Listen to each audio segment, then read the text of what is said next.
Hello. कभी सोचा है कि दुनिया में इतने सारे अलग अलग तरह के प्रिंटर्स हैं, ये सब काम कैसे करते हैं? तो आज हम इसी गुत्थी को सुलझाएंगे और ये देखेंगे कि ये सभी प्रिंटर्स असल में सिर्फ दो बड़े परिवारों में बटे हुए हैं। चलिए शुरू करते हैं। ये सवाल तो अच्छा है ना? हम सब प्रिंटर्स देखते हैं, ऑफिस में, घर पे, दुकानों में।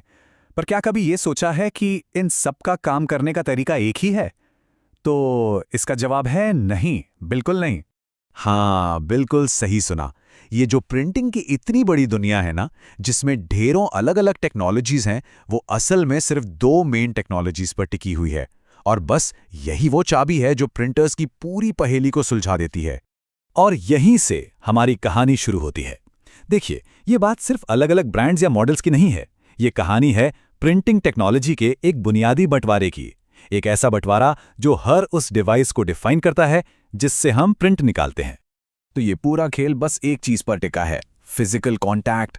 देखिए, जो इम्पैक्ट प्रिंटर्स होते हैं वो एक स्याही वाले रिबन पर फिजिकली जोर से स्ट्राइक करते हैं। सोचिए, बिल्कुल एक पुराने टाइपराइटर की तरह। और दूसरी तरफ है नॉन इम्पैक्ट प्रिंटर्स, जो कागज को छुए बिना ही पूरी की पूरी इमेज बना देते हैं। बस यही वो सबसे बड़ा फर्क है जो सब कुछ तय करता है। तो चलिए सबसे पहले मिलते हैं परिवार नंबर 1 से, इम्पैक्ट प्रिंटर्स। ये प्रिंटिंग की दुनिया के वो सदस्य हैं जो अपना काम करने के लिए जोर जबरदस्ती मतलब बल का इस्तेमाल करते हैं।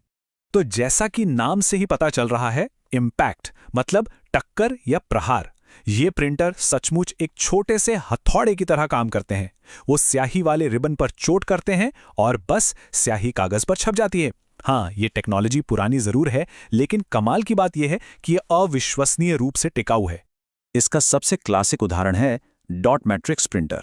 इसमें होता क्या है कि प्रिंट हेड पर बहुत सारी छोटी छोटी पेनें होती हैं और ये पेन तेजी से रिबन से टकराकर डॉट्स बनाती हैं, जिनसे अक्षर बनते हैं। और हाँ, इनकी वो एक खास बहुत तेज आवाज होती है जो शायद कहीं ना कहीं सुनने में जरूर आई होगी, खासकर बिलिंग काउंटर्स पर या जहां चालान और रसीदें बनती हैं।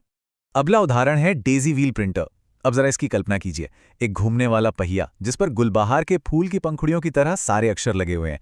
जैसे ही सही अक्षर घूमकर सामने आता है, एक हथौड़ा उस पर चोट करता है और वो कागज पर छप जाता है।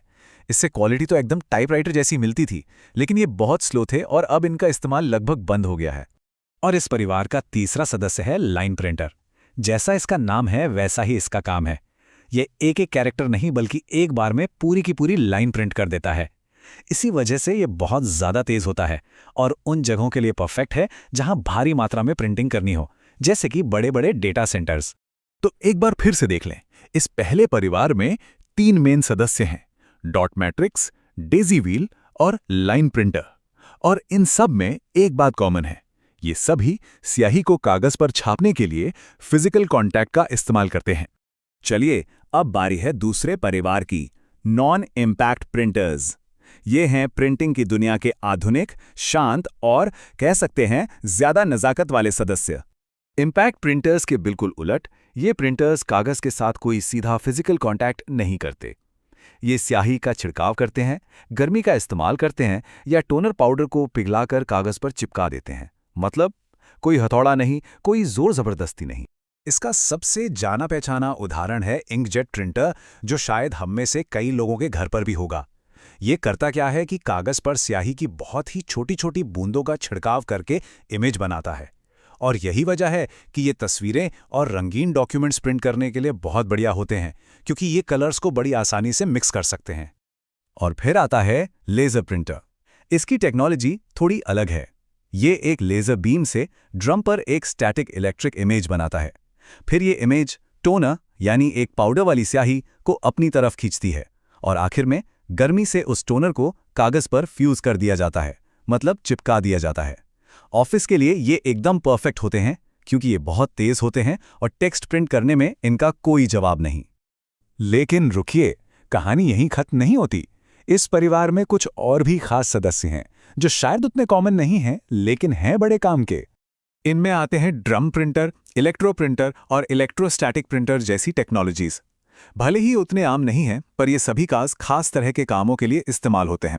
और इन सब का मूल सिद्धांत वही है, बिना किसी फिजिकल इम्पैक्ट के प्रिंट करना। ये दिखाता है कि ये परिवार कितना वर्सेटाइल है। तो एक बार फिर से देखें, इस दूसरे परिवार में कौन कौन है।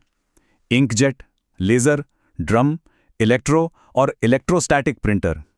और ये सभी प्रिंटिंग के लिए ज़्यादा नज़ाकत वाला एक फाइन तरीका अपनाते हैं। तो हमने इन दोनों परिवारों से मुलाकात कर ली, लेकिन सवाल ये है कि ये बंटवारा इतना ज़रूरी क्यों है? भाई ये इसलिए मायने रखता है क्योंकि जब हम ये अंतर समझ जाते हैं तो हमें ये भी समझ आ जाता है कि कौन सी टेक्नोलॉजी किस काम के लिए सबसे अच्छी है और अपनी ज़रूरतों के लिए सही प्रिंटर कैसे चुना जाए। ये बात टेक्नोलॉजी के पूरे विकास को बहुत अच्छे से बताती है। हमने शुरुआत की थी ब्रूट फोर्स से, मतलब हथौड़े और रिबन से, और आज हम लेज़र और स्याही की बारीक बूंदों की दुनिया में हैं। ये वाकई में बल प्रयोग से परिष्कार तक की एक यात्रा है।